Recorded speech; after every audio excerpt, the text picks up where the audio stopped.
Bienvenidos a esta serie de escatología bíblica. Este es el segundo video al análisis del pasaje del capítulo 20 de Apocalipsis. En el video anterior comenzamos ya a analizar este pasaje desde la perspectiva amilenial, recordando que ya hemos analizado este capítulo 20 de Apocalipsis desde la perspectiva premilenial, especialmente la escuela futurista del Apocalipsis, y en esta ocasión estamos utilizando la interpretación idealista. Es por eso que estamos analizando entonces este milenio del capítulo 20 de Apocalipsis bajo la postura amilenial. En el video anterior solamente alcanzamos a analizar y a revisar en detalle lo que decían los primeros 3 versos de este capítulo 20 de Apocalipsis, del versículo 1 al 3, en donde hablaba puntualmente de la atadura de Satanás. Por lo tanto, eso fue lo que ya analizamos en el primer video, y aquí entonces en este segundo video intento terminar lo que es este capítulo 20 de Apocalipsis para poder ya tener una mejor comprensión y una decisión más clara con respecto a la existencia de un milenio físico terrenal acá en la tierra posterior a la segunda venida de Cristo. También recordar que durante todo este estudio, esta serie de escatología, junto con conocer lo que es la escatología bíblica, también hemos presentado las 4 posturas escatológicas existentes, y también hemos profundizado, ¿no es cierto?, en las 2 que son las que más se contrastan, como lo es la escuela o la postura dispensacional con la postura amilenial. Hemos analizado en videos anteriores varias ideas, principios de interpretación y doctrinas que también postulan estas 2 escuelas, y dentro de los temas que aún nos quedaba pendiente de poder contrastar, ¿no es cierto?, era precisamente este pasaje de Apocalipsis 20, en donde se habla puntualmente del milenio. Es por eso que con este tema vamos a dar por cerrado entonces el contraste entre estas 2 posturas, y luego de esto solamente nos quedarían unos temas escatológicos finales de carácter más independiente, más individual, ajeno, ¿no es cierto?, a estas posturas escatológicas. Así que con este pasaje entonces de Apocalipsis 20 culminamos el tema que nos faltaba de poder contrastar como lo es la existencia de un milenio acá en la tierra. Vamos entonces a continuar. En esta ocasión, como dije ya en el video anterior, vimos lo que era la atadura de Satanás. Entendimos cómo se interpreta esa atadura bajo la postura amilenial, y es en este periodo en el cual Satanás se encuentra atado, impedido. También ya analizamos en qué sentido se encuentra Satanás atado y de qué manera, ¿no es cierto?, está restringido su actuar en la época actual. Vamos entonces hoy día a avanzar con los siguientes temas que también aparecen, se mencionan en este capítulo, como lo es la primera resurrección y la segunda muerte. Bien, pasamos entonces a revisar los siguientes versículos del pasaje del capítulo 20 de Apocalipsis, los cuales encierran gran parte de lo medular de este pasaje, lo cual se ha prestado para las distintas visiones e interpretaciones. Me refiero a los versículos que hablan de los 1000 años, la primera resurrección y la segunda muerte. Si bien es cierto, los primeros 3 versículos también hablaban de 1000 años en relación al tiempo que Satanás fue atado, ¿no es cierto?, se encuentra atado. Pero acá el siguiente versículo también se habla de un periodo de 1000 años, pero de una forma distinta, de un carácter distinto. Así que vamos a analizar entonces lo que sigue. Leemos entonces desde el versículo 4 al 6, que dice: Y vi tronos, y se sentaron sobre ellos los que recibieron facultad de juzgar. Y vi las almas de los decapitados por causa del testimonio de Jesús y por la palabra de Dios, los que no habían adorado a la bestia ni a su imagen, y que no recibieron la marca en sus frentes ni en sus manos, y vivieron y reinaron con Cristo 1000 años. Pero los otros muertos no volvieron a vivir hasta que se cumplieron 1000 años. Esta es la primera resurrección. Bienaventurado y santo el que tiene parte en la primera resurrección. La segunda muerte no tiene potestad sobre estos, sino que serán sacerdotes de Dios y de Cristo, y reinarán con él 1000 años. Ese es entonces el contenido que hallamos entre los versículos 4 al 6 del capítulo 20. Bien, a pesar de que el título utilizado acá puede parecer algo confuso al hablar de primera resurrección para quienes creen en solo una resurrección universal, sin embargo, en el análisis se va a aclarar este temor. Para comenzar, debemos aceptar que si el texto mismo habla de una primera resurrección, esto sugiere que no es la única. Sin embargo, no podemos inferir, como muchos, que le seguirán una serie de resurrecciones, pero sí podemos pensar que a pesar de que el resto de la Biblia no enseña más que una resurrección corporal para todos y en un solo momento, en algún sentido Juan habla acá de una primera resurrección. Lo que es importante descifrar es si está hablando de una resurrección del cuerpo físico o está utilizando el concepto de resurrección en otro sentido, ¿ya? Como dice acá, esta es la primera resurrección. Muchos se han tomado de esta idea para suponer de que hay una serie de resurrecciones. Y como ya presentamos puntualmente el sistema dispensacional, bajo también la doctrina del rapto secreto, antes de la segunda venida de Cristo, se identifican claramente 3 resurrecciones. Incluso algunos llegan a postular hasta 4 o 5 resurrecciones distintas.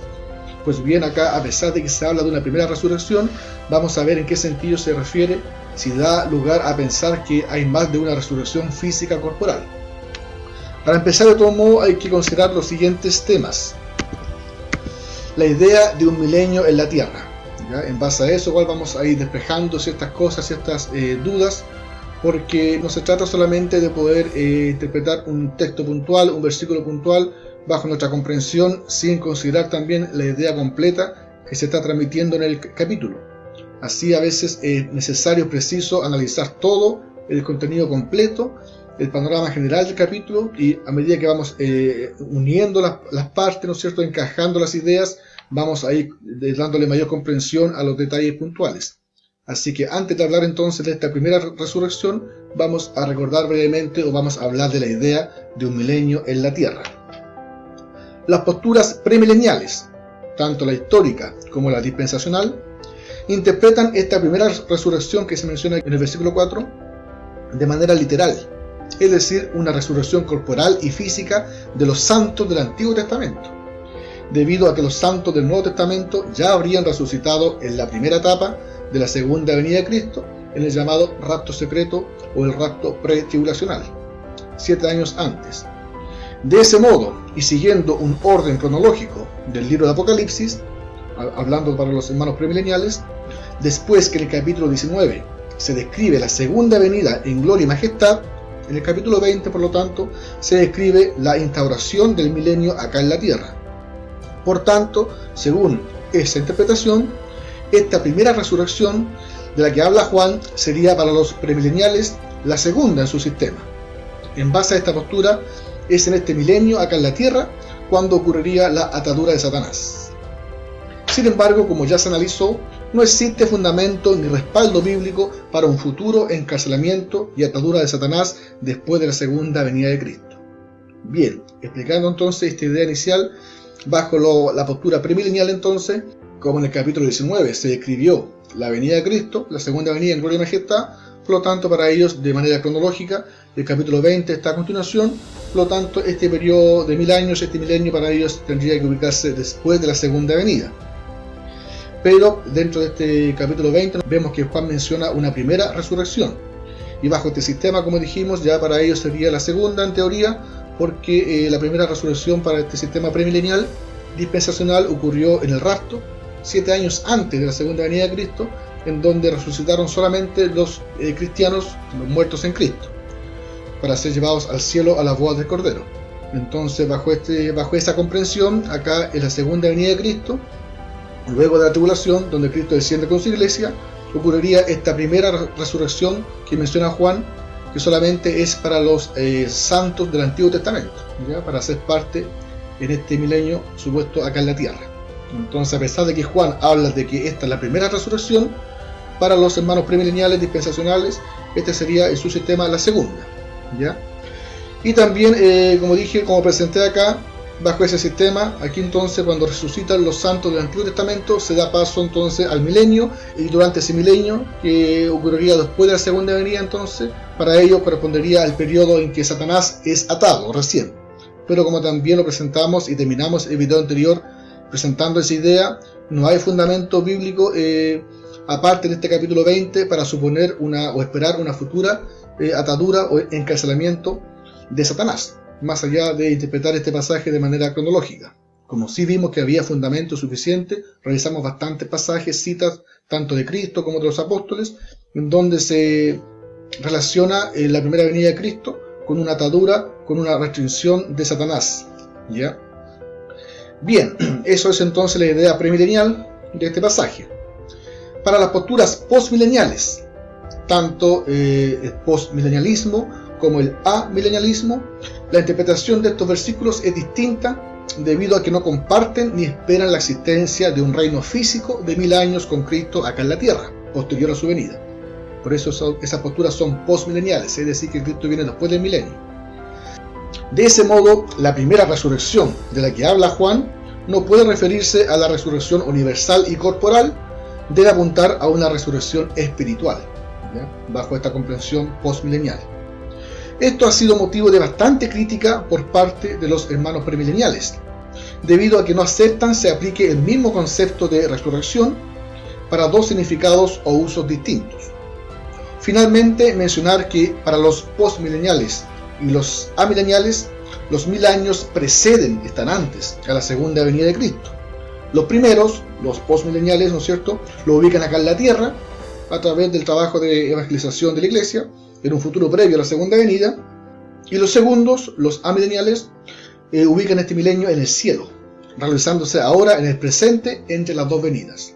Entonces recordar, ¿no es cierto?, esa idea que presentamos en el primer video, donde presentamos estas cuatro posturas, que los hermanos postmileniales también aceptan que Cristo viene después del milenio. Sin embargo, la comprensión del milenio es distinta, porque ellos suponen que el milenio se va a conseguir de todos modos a través del trabajo de los cristianos, la iglesia evangelizando cada vez más al mundo, hasta que llega un periodo casi de paz universal, en donde se le llama milenio, previo a la venida de Cristo, y que para algunos postmileniales correspondería a un tiempo de 1000 años exacto, o simplemente para otros un periodo extenso de tiempo en el cual el mundo será mayormente evangelizado. En cambio, para los amileniales, que también interpretan que la venida de Cristo después del milenio, son postmileniales en ese aspecto, pero su interpretación, ¿no es cierto?, es amilenial, porque ellos no aceptan o no interpretan ese milenio sucediendo acá en la tierra, sino que para ellos el milenio igual está antes de Cristo, antes de la venida de Cristo, pero está ocurriendo ya en el presente entre ambas venidas y está sucediendo en el cielo. Es un tiempo, es un periodo de tiempo que acá se denomina 1000 años, pero que transcurre en el cielo para los amileniales. Como me he propuesto en todo este estudio, al margen de que cada postura pueda provocarnos aceptación o rechazo en primera instancia, es necesario de todos modos analizar en la escritura misma y revisar los fundamentos de cada interpretación. En esta línea creo es preponderante la visión del milenio de cada postura. Según ese punto se podrá comprender y aceptar con facilidad el porqué de la interpretación de este pasaje. Es decir, si se espera un milenio acá en la tierra, puede parecer más razonable la interpretación premilenial de estos versículos, del 4 al 6. Si no se acepta la visión de un milenio acá en la tierra, tendrá más sentido la interpretación postmilenial. Por lo tanto, igual es importante aquí, para los que estamos estudiando este tema, también considerar todas las aristas, las posibilidades, si tiene sentido o no, ¿no es cierto?, la idea de un reino milenial acá en la tierra. En relación al premilenialismo, en sus dos alternativas, tanto histórico como dispensacional, ya se han analizado los fundamentos para esperar un reino de 1000 años acá en la tierra, y a raíz del contraste con el resto de la Biblia, no se halla respaldo alguno para sostener esto. De hecho, hemos revisado que el propio esquema básico de la Biblia, presentado por Cristo mismo, cuando hablamos de los dos siglos, este siglo presente y el siglo venidero, nos da lugar a un reino provisorio antes de la eternidad. Esto ya nos da un precedente para seguir con precaución la interpretación de este pasaje. Finalmente, en Mateo 25 a 46, refiriéndose a la sentencia del juicio, Cristo concluye diciendo: "E irán estos al castigo eterno y los justos a la vida eterna". Entonces se pregunta, ¿quién queda para poblar el milenio que supuestamente tendrá lugar durante los siguientes 1000 años? Jesús solamente ahí en el juicio final hizo una división de dos grupos, ¿no es cierto? E irán estos al castigo eterno y los justos a la vida eterna. También de todos modos recordar, hacer mención brevemente de que la idea de los premileniales de poder esperar un milenio acá en la tierra también responde, ¿no es cierto?, a esos principios de interpretación, los cuales también ya se presentaron y se analizaron en los primeros videos de esta serie, por ejemplo con respecto al pacto perpetuo que ellos interpretan que Dios tiene aún con Israel, y también la separación o distinción permanente que ellos hacen al pueblo de Israel y la iglesia como dos pueblos distintos, con planes, propósitos diferentes, distintos. Es por eso que bajo esa comprensión, bajo esos principios, es que ellos esperan que este milenio haga relación a un reino acá en la tierra físico, en donde se puedan cumplir de manera literal las promesas de restauración hechas en el Antiguo Testamento a Israel como nación, como pueblo físico, y que para ellos, como la iglesia es un pueblo independiente al margen de Israel, y esas promesas no tuvieron cumplimiento en la primera venida de Cristo, por lo menos de la manera que ellos lo esperaban, literal, ¿no es cierto?, un reino con Cristo a la cabeza. Por lo tanto, bajo esos principios se espera que en el milenio acá en la tierra se pueda dar cumplimiento a esas promesas hechas a Israel.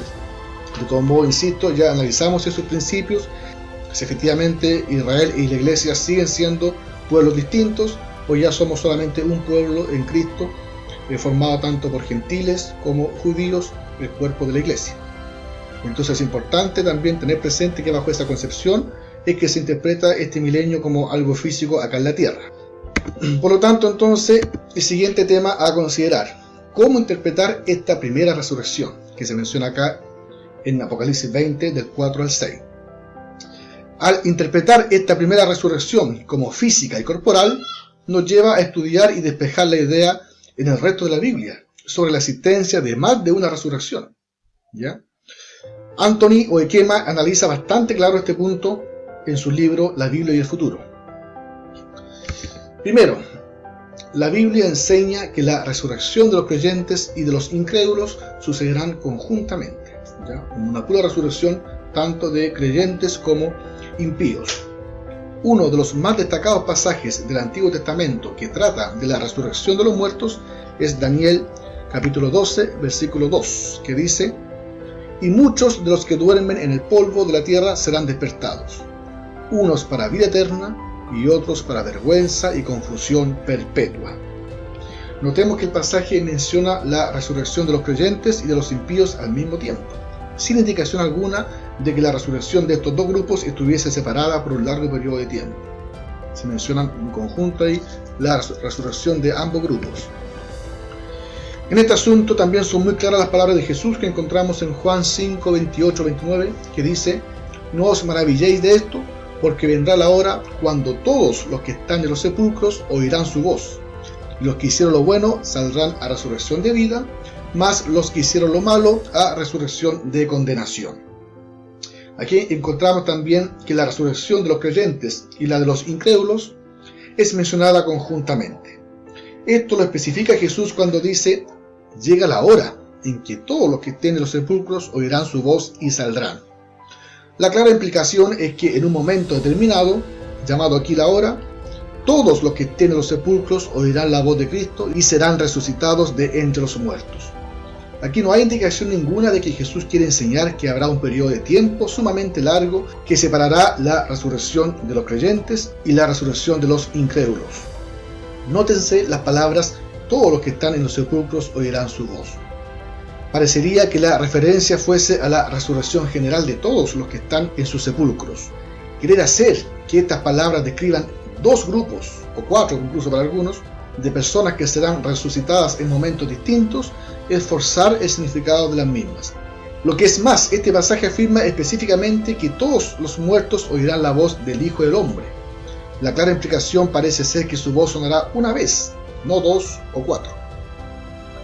Otro pasaje en el que la resurrección de los creyentes y la de los impíos son mencionadas en forma conjunta se encuentra en Hechos capítulo 24 versículo 15, que dice: teniendo esperanza en Dios, la cual ellos, hablando de los judíos que le acusaban, también abrigan, de que ha de haber resurrección de los muertos, así de justos como de injustos.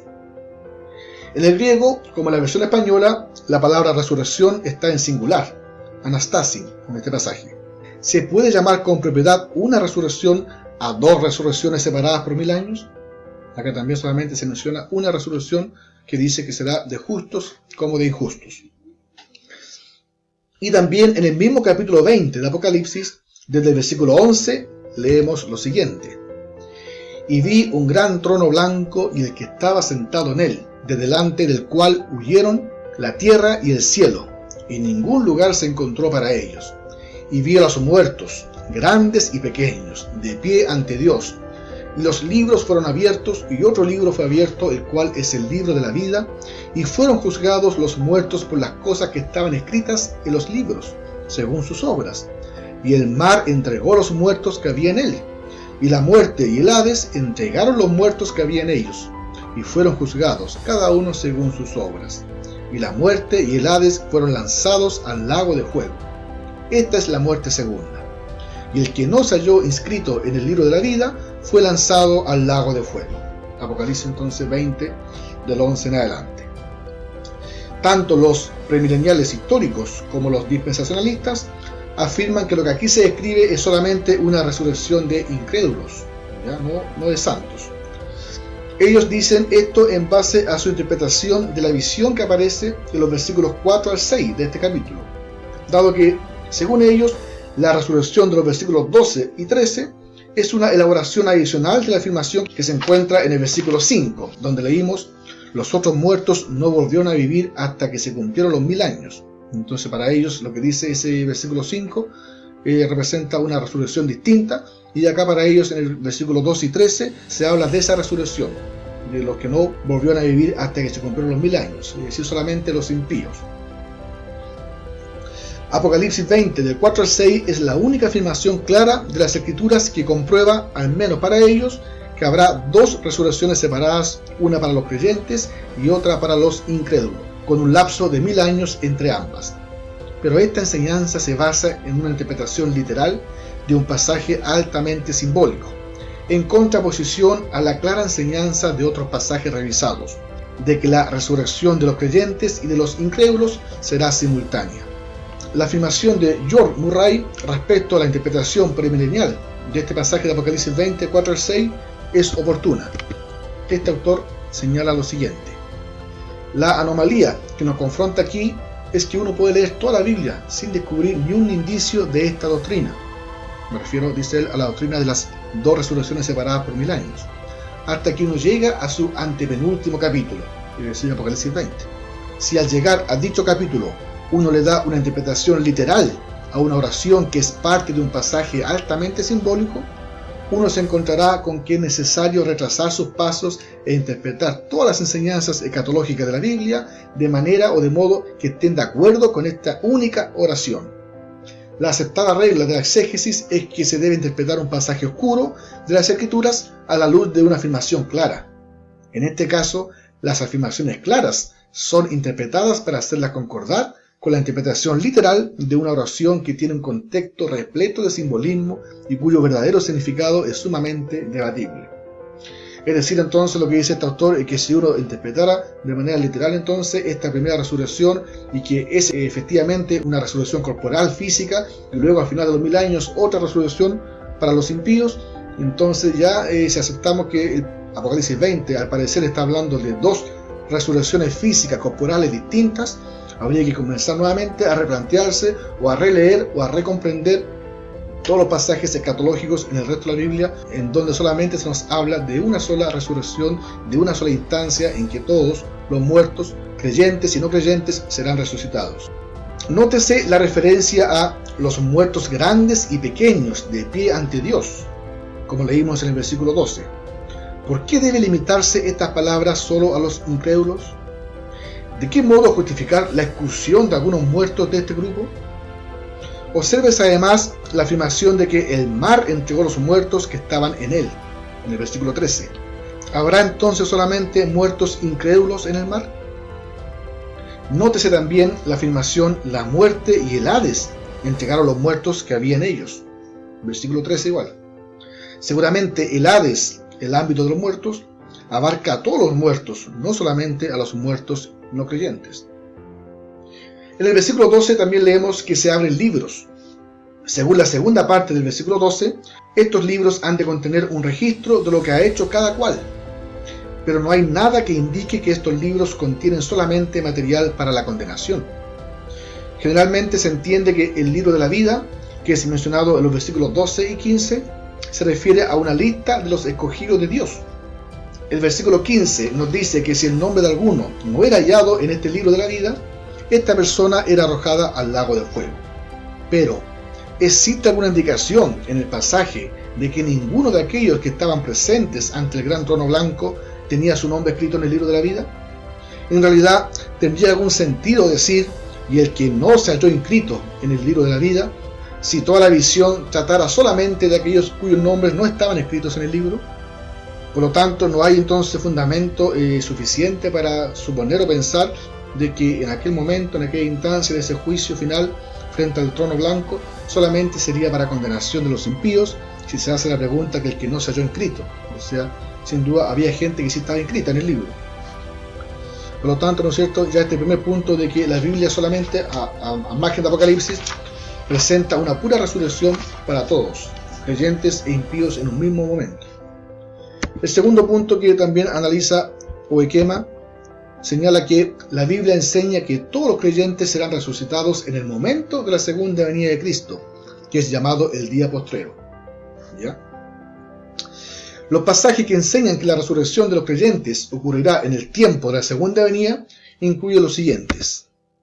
Primera Tesalonicenses 4:16, que dice: porque el Señor mismo, con voz de mando, con voz de arcángel y con trompeta de Dios, descenderá del cielo, y los muertos en Cristo resucitarán primero.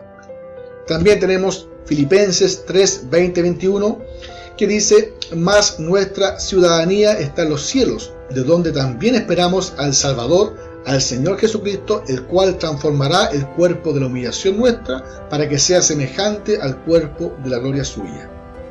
Y también leemos en 1 Corintios 15:23, pero cada uno en su debido orden.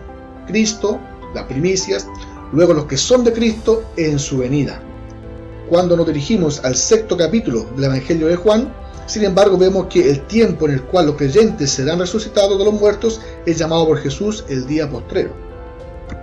Y así leemos: y esta es la voluntad del que me ha enviado, que todo aquel que vea al Hijo y crea en él tenga vida eterna, y yo lo resucitaré en el día postrero.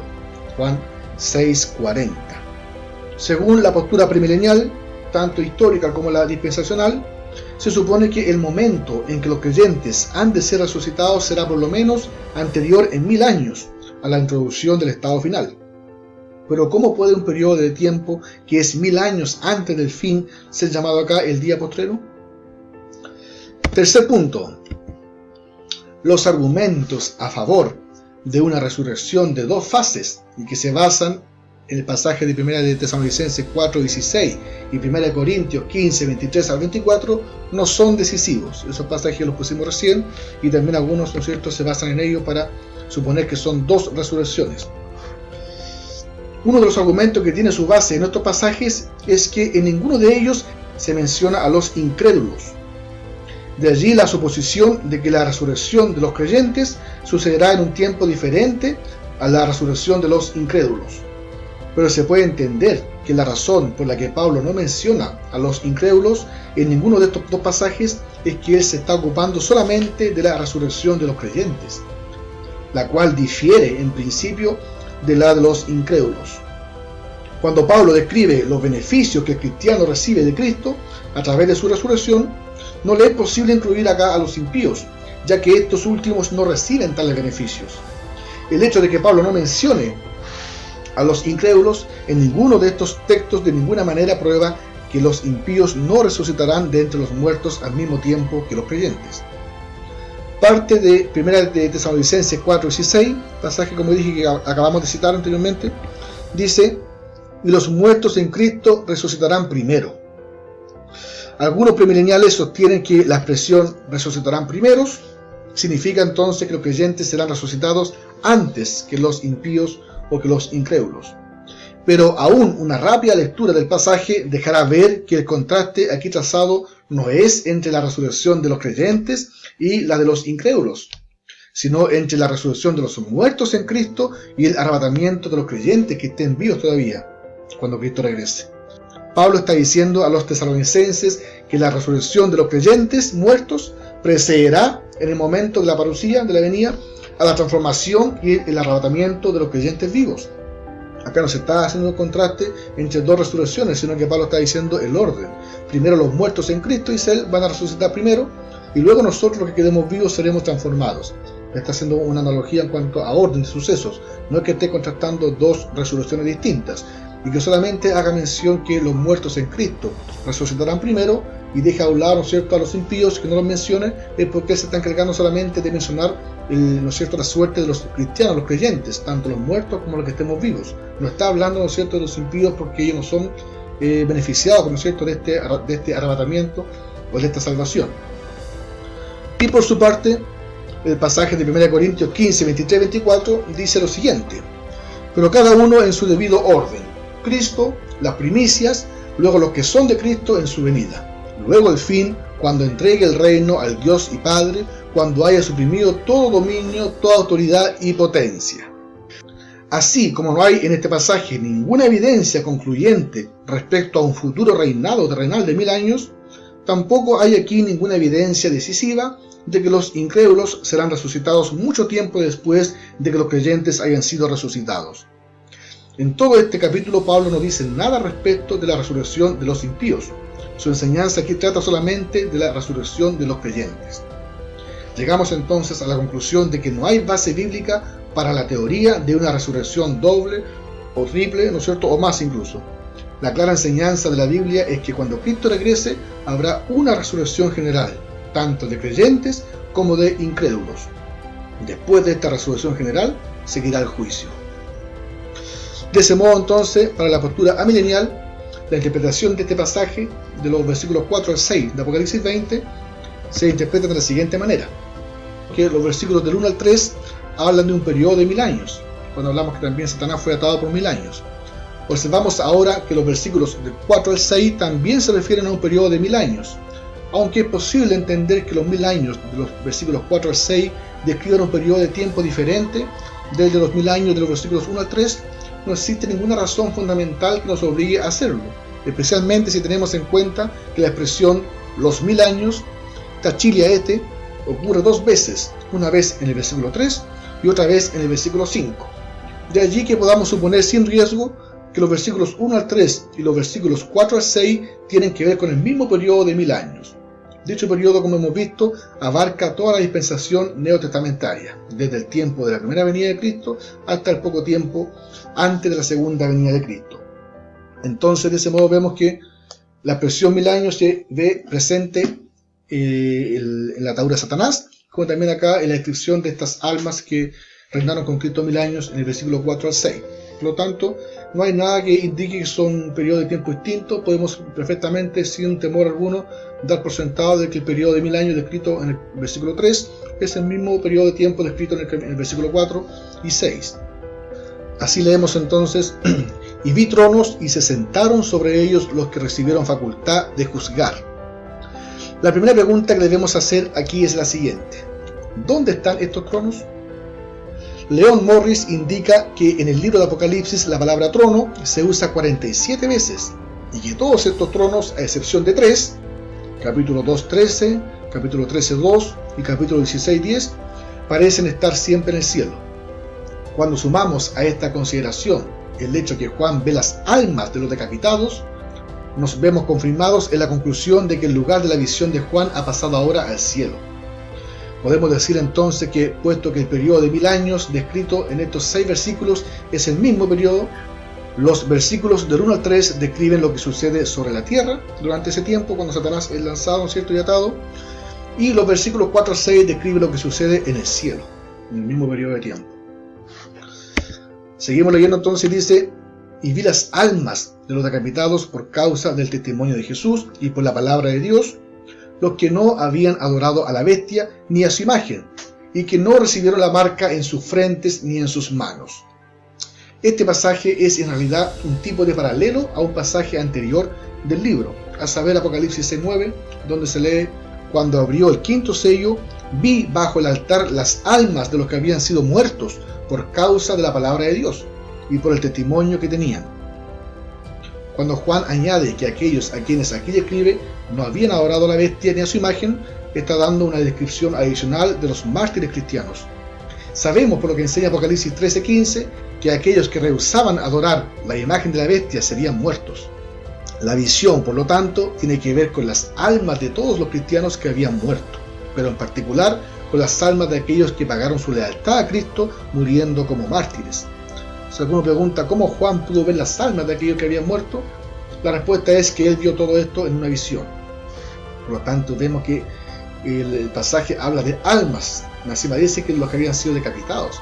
Por lo tanto, realmente se está refiriendo a personas que ya habían muerto, las que Juan vio, ¿no es cierto?, que estaban en estos tronos, ¿no es cierto?, se sentaron y vivieron y reinaron con Cristo 1000 años. Avanzamos de todos modos. Luego dice, y vivieron y reinaron con Cristo 1000 años. Si bien estos creyentes han muerto, Juan los ve vivos, no en el sentido corporal, como dice solamente vi las almas, sino en el sentido de que están disfrutando de la vida en el cielo en comunión con Cristo. Así leemos, por ejemplo, en 2 Corintios 5:8, que dice, pero confiamos y más quisiéramos estar ausentes del cuerpo y presentes al Señor. De ese modo Pablo enseñó que las almas de los creyentes que han muerto están ahora viviendo con Cristo en el cielo y están compartiendo su reinado durante el estado intermedio entre la muerte y la resurrección. El periodo de 1000 años durante el cual estas almas viven y reinan con Cristo es toda la era del Evangelio, desde la primera venida de Cristo hasta su segunda venida. En otras palabras, el milenio es ahora, y el reinado de Cristo con los creyentes durante este milenio no es un reinado terrenal, sino celestial.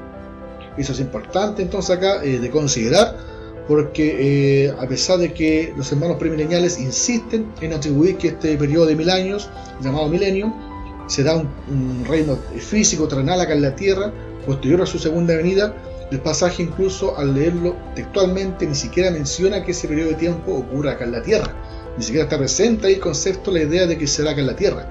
Simplemente menciona que Juan vio tronos, ¿no es cierto?, y se sentaron sobre ellos los que recibieron facultad de juzgar, y vi las almas de los decapitados, dice, por la causa del testimonio de Cristo, ¿no es cierto?, los que no habían adorado a la bestia, y se sentaron sobre los tronos, dice, y reinaron con Cristo 1000 años.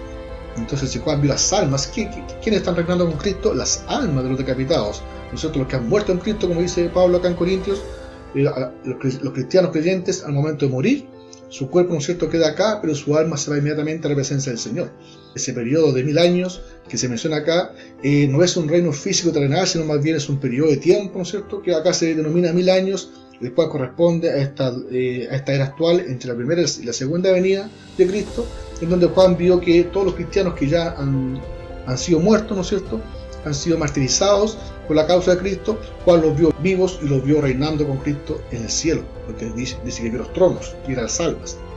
Y si estaban con Cristo, sabemos que Cristo en esta época actual está en el cielo, no está acá en la tierra. En Lucas 20:37, a los saduceos que negaban la resurrección del cuerpo, Jesús les citó las palabras que Dios le dijo a Moisés desde la zarza ardiente: yo soy el Dios de Abraham, Dios de Isaac y Dios de Jacob, citando Éxodo 3:6. Tras lo cual Jesús añadió estas palabras: Dios no es Dios de muertos, sino de vivos, pues para Él todos viven. Estas palabras significan que en algún sentido los patriarcas viven aún ahora, después de su muerte, pero antes de su resurrección. Aquí tenemos entonces una instancia que proviene de un libro que no es el Apocalipsis, en la que se usa la palabra griega sao, el tiempo presente de esesan, vivieron o revivieron, para describir la vida continuada del alma después de la muerte del cuerpo y antes de la resurrección. Entonces, si Jesús mismo enseñó, ¿no es cierto?, que para Dios Abraham, ¿no es cierto?, Isaac y Jacob están vivos aún, porque dice que Dios no es Dios de muertos, sino que es Dios de vivos, entonces en algún sentido todos los que han muerto en Cristo, los creyentes de tanto del Antiguo Testamento como de esta era actual, están viviendo con Cristo, ¿no es cierto?, a través de sus almas, como lo vio Juan. El comentario de Calvino al respecto, en relación a este pasaje, dice: este modo de expresión es utilizado en diversos sentidos en la Escritura, pero aquí significa que los creyentes, después de haber muerto en este mundo, tienen una vida celestial con Dios. Dios es fiel para preservarlos vivos en su presencia, más allá de la comprensión del hombre. Y de ese modo es entonces como la postura amilenial, esta primera resurrección de la que menciona Juan acá, en el capítulo 4 al 6, no puede tratarse de una resurrección física corporal, sino más bien una resurrección espiritual. Vamos a ver entonces cómo se comprende esta idea bajo esta postura amilenial, una resurrección espiritual. Esta resurrección espiritual, como se interpreta aquí, es la que se encuentra en muchos pasajes de la Biblia. Sin embargo, antes de revisar dichos pasajes, es oportuno tener claridad sobre el concepto de resucitar, el cual, por definición, implica un revivir o volver a la vida después de haber muerto. Por tanto, no se puede concebir una resurrección en alguien que nunca ha vivido antes. Cuando Dios creó al hombre, se señala en Génesis que sopló aliento de vida sobre él. Y fue el hombre, dice, un ser viviente. Génesis 2:7. La advertencia del Creador fue que el día que comieran del fruto prohibido, ciertamente morirían. Cuando Adán y Eva desobedecieron a Dios y pecaron, ciertamente siguieron con vida, pero no la misma vida que habían recibido. Sin duda, algo ocurrió en ellos que los llevó a descubrir su desnudez y sentir la necesidad de ocultarse de la presencia de Dios. Habían perdido el soplo divino que les había provisto de una vida eterna. Porque la paga del pecado es muerte, mas la dádiva de Dios es vida eterna. Romanos 6:23. Habían perdido entonces la vida eterna. Por tanto, como el pecado entró en el mundo por un hombre y por el pecado la muerte, así la muerte pasó a todos los hombres por cuanto todos pecaron. Romanos 5:12. Eso es muestra que toda la humanidad estaba muerta espiritualmente. Cuando fueron creados, tenían el aliento de vida de Dios, tenían comunión con Dios, compartían el mismo espíritu con su Creador. Al pecar, perdieron esa comunión. Y dijo Jehová: no contenderá mi espíritu con el hombre para siempre, porque ciertamente él es carne, mas serán sus días 120 años. Génesis 6:3. De ese modo se produjo en ellos una muerte espiritual y una restricción en su vida física. Esta pérdida fatal y condenatoria del hombre fue lo que Cristo vino a restaurar. De ese modo entonces podemos comprender los pasajes que hablan de esta resurrección espiritual. Vamos a ver entonces evidencias en la Biblia de una resurrección espiritual para poder comprender, ¿no es cierto?, a qué resurrección se refiere Juan cuando dice que esta es la primera resurrección. Leemos en Juan capítulo 3, versículo 3, que dice: respondió Jesús y le dijo: de cierto te digo, que el que no naciere de nuevo no puede ver el reino de Dios. Jesús habla entonces de un nacer de nuevo. El concepto de resurrección implica, ¿no es cierto?, que alguien que estaba vivo ha muerto y vuelve a la vida, vuelve a vivir. Por eso acá Cristo habla de un nacer de nuevo, ¿ya? Un renacer espiritual, entonces, una resurrección espiritual. Sin duda Jesús está hablando de espiritualmente, ¿no es cierto?, no físicamente, a pesar de que Nicodemo no comprendió el lenguaje de Jesús y él lo tomó de manera literal y preguntó cómo es posible volver nuevamente a entrar en el vientre de mi madre, siendo ya adulto, y volver a nacer. Más Jesús está hablando, ¿no es cierto?, de un nacimiento espiritual, de un renacer, de un nacer de nuevo, espiritualmente hablando. También tenemos el pasaje de Juan 5, 24, 25, que dice: de cierto os digo, el que oye mi palabra y cree al que me envió, tiene vida eterna y no vendrá a condenación, mas ha pasado de muerte a vida. De cierto os digo, viene la hora, y ahora es, dijo Jesús, cuando los muertos oirán la voz del Hijo de Dios, y los que la oyeren vivirán. Jesús habla de una resurrección espiritual al aceptar el Evangelio y ser librado de la condenación del pecado. Jesús dijo claramente entonces: mas ha pasado de muerte a vida, ¿no es cierto?, los que oyen su voz. Y cuando dice viene la hora y ahora es, cuando él estaba presente ahí en la tierra, ¿no es cierto?, cuando los muertos oirán la voz del Hijo de Dios, ¿no es cierto? No se refiere a los muertos físicamente, sino que el mundo estaba muerto, ¿no es cierto?, en delito, en pecado, estaba muerto espiritualmente. Y él dice: los que lo oyeren, hablando de los muertos, ¿no es cierto?, vivirán. En otro pasaje también Jesús dijo a sus discípulos: dejen que los muertos entierren a sus muertos, hablando de una muerte, ¿no es cierto?, espiritual y una muerte física. También tenemos el pasaje de 1 de Pedro 1:3 que dice: bendito el Dios y Padre de nuestro Señor Jesucristo, que según su grande misericordia nos hizo renacer para una esperanza viva por la resurrección de Jesucristo de los muertos. Acá también Pedro menciona un renacer, un volver a nacer, ¿no es cierto?, una resurrección espiritual. También leemos en Efesios 2, 1-7, un pasaje muy decidor que dice: y Él os dio vida a vosotros cuando estabais muertos en vuestros delitos y pecados, en los cuales anduvisteis en otro tiempo, siguiendo la corriente de este mundo, conforme al príncipe de la potestad del aire, el espíritu que ahora opera en los hijos de desobediencia, entre los cuales también todos nosotros vivimos en otro tiempo, en los deseos de nuestra carne, haciendo la voluntad de la carne y de los pensamientos, y éramos por naturaleza hijos de ira, lo mismo que los demás. Pero Dios, que es rico en misericordia, por su gran amor con que nos amó, aun estando nosotros muertos en pecados, nos dio vida juntamente con Cristo, Por gracia sois salvos, y juntamente con Él nos resucitó, dice, y asimismo nos hizo sentar en los lugares celestiales con Cristo Jesús, para mostrar en los siglos venideros las abundantes riquezas de su gracia en su bondad para con nosotros en Cristo Jesús. Creo que en este pasaje del apóstol Pablo se grafica perfectamente todo lo expuesto. La muerte espiritual del hombre, la condenación que arrastrábamos, la nueva vida que Dios nos da a través de Cristo, la resurrección espiritual. Finalmente Pablo añade algo extra que influye plenamente o perfectamente con lo que leímos en Apocalipsis 24, cuando Pablo señala: nos hizo sentar en los lugares celestiales con Cristo Jesús. Con estos pasajes puede comprenderse perfectamente que sea esta resurrección espiritual a la que alude Juan cuando vio las almas, sin cuerpo aún, que se sentaron en tronos y vivieron y reinaron con Cristo 1000 años.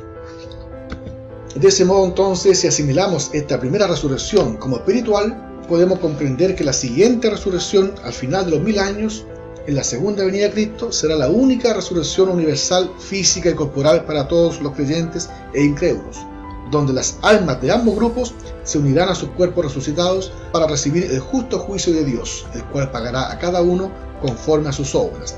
Vida eterna a los que, perseverando en hacer bien, buscan gloria y honra e inmortalidad, pero ira y enojo a los que son contenciosos y no obedecen a la verdad, sino que obedecen a la injusticia. E irán estos al castigo eterno y los justos a la vida eterna. De ese modo, entonces, esta primera resurrección que habla Juan acá representa sin duda una resurrección espiritual, ¿no es cierto? Porque Juan solamente vio las almas, no vio los cuerpos. Vio almas de los decapitados que se sentaron en los tronos y reinaron con Cristo 1000 años. Así que bajo esta comprensión, como hemos revisado, de esta postura milenial, bajo también esta interpretación idealista del Apocalipsis, en el cual este capítulo 20 nuevamente nos trae al comienzo de esta era, vemos como todo calza perfectamente, ¿no es cierto? Y a pesar de que Juan menciona una resurrección, una primera resurrección, podemos comprender bajo la misma Biblia de que se refiere a una resurrección espiritual. Por eso que los cristianos que mueren, ¿no es cierto?, durante esta era, sus cuerpos son enterrados, vuelven al polvo, pero sus almas van de inmediato a la presencia del Señor, y son ellos los que están durante este tiempo reinando con Cristo 1000 años en el cielo. ¿Ya? Por lo tanto, este periodo de 1000 años, en ningún momento bajo esta interpretación, y como también lo vimos de manera literal en el texto, ni siquiera se menciona que es un reinado de 1000 años acá en la tierra. En el pasaje ni siquiera se menciona la tierra, solamente se menciona que Juan vio tronos y vio las almas que se sentaron con Cristo. Y si este periodo está representando la era actual, entonces sabemos que Cristo está en el cielo actualmente. Por lo tanto, son las almas de los cristianos, los muertos en Cristo, que están actualmente reinando con Cristo en el cielo. Bien, nos queda solamente revisar acá ahora lo que es la segunda muerte para poder concluir este video. También Juan, ¿no es cierto?, habla acá de la segunda muerte. Así como habló de una primera resurrección, también habló de una segunda muerte. En relación entonces a la primera y segunda muerte, estas se comprenden en orden invertido en relación a la caída del hombre. El hombre fue creado en el estado eterno de Dios, no con el propósito que muriera. Cuando el hombre pecó, tuvo primero una muerte espiritual, como revisamos nosotros los pasajes, y luego una muerte física o corporal, lo que lo trajo al estado actual de existencia, una muerte espiritual permanente y una vida física y corporal limitada. La vida física corporal es igual para todos los hombres, ¿no es cierto?, creyentes o no creyentes. Sin embargo, en su amor, Dios no quiso que la muerte espiritual fuera permanente y eterna para el hombre, porque de tal manera amó Dios al mundo que ha dado a su Hijo unigénito para que todo aquel que en él crea no se pierda, mas tenga vida eterna. El Mesías ya vino a este mundo. Es en el transcurso de esta vida física que los hombres tienen la oportunidad de recuperar su vida espiritual, y la única forma es a través de Cristo. Lo que sí es claro, que todos los hombres volverán al estado eterno, de vida y gozo para algunos, de castigo y tormento para otros. En este proceso de vuelta es donde se invierte el orden de la muerte para los incrédulos. Todos mueren físicamente primero, y en la segunda venida de Cristo, cuando sus cuerpos sean resucitados y luego del juicio final, sufrirán la muerte segunda, cuando sean echados al lago de fuego, en alma y cuerpo. Por su parte, los creyentes morimos físicamente, pero nuestras almas pasan a vivir en el estado intermedio con Cristo, esperando la resurrección general, donde se unirán a nuestros cuerpos glorificados y seguiremos viviendo en el estado eterno ya de manera plena, exceptuando a los santos que se encuentren con vida aún en el momento de la segunda venida de Cristo, quienes no tendrán que pasar por la primera muerte física del cuerpo, sino que serán transformados súbitamente para encontrarse con Cristo en el aire. De ese modo entonces comprendemos cómo esta segunda muerte se refiere ya al estado, ¿no es cierto?, en que pasan todas las personas, ¿no es cierto?, impías que han muerto totalmente, ya tuvieron su primera muerte física, y, ¿no es cierto?, cuando venga Cristo en su segunda venida, ocurre la resurrección universal para todos, creyentes e impíos, pero ahí, ¿no es cierto?, los cuerpos resucitados de los impíos se van a unir a sus almas, ¿no es cierto?, y ahí pasarán después del juicio a la segunda muerte ya definitiva, que es cuando son lanzados al lago de fuego. Esa es la segunda muerte y definitiva, porque es una muerte, ¿no es cierto?, que incluye tanto el alma como el cuerpo de los impíos. Bien, de ese modo entonces hemos concluido el análisis a este pasaje del capítulo 20 de Apocalipsis, como dije, bajo la comprensión de la postura amilenial. De ese modo entonces ya podemos tener mayor claridad para poder aceptar o no la idea de un milenio acá en la tierra después de la segunda venida de Cristo. Insisto, a pesar de que yo he sido bastante metódico en este estudio, en esta serie escatológica, hemos analizado por partes muchos temas por separado, principios de interpretación, hemos presentado muchas posturas, pero aún así, incluso cuando uno lee este pasaje del capítulo 20 de manera literal, textual, como aparece ahí, no hay indicio, no hay fundamento real y convincente para suponer que ese periodo de 1000 años corresponde a un reinado físico de Cristo acá en la tierra. Como dijimos, el pasaje ni siquiera menciona que esos 1000 años ocurran acá en la tierra, más bien por toda la descripción, por todos los antecedentes, se comprende que es un reinado de las almas que han muerto con Cristo, y por todo lo que hemos estudiado, ocurre en el cielo.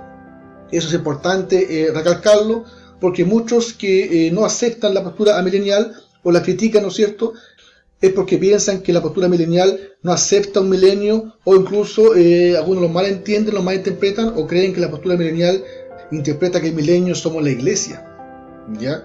Y son cosas distintas. Hay que aceptar también, como lo vimos en su momento, bajo la doctrina de la postura milenial, que el reino de Cristo, ¿no es cierto?, en un sentido está presente aún, y también vimos que está futuro en otro sentido.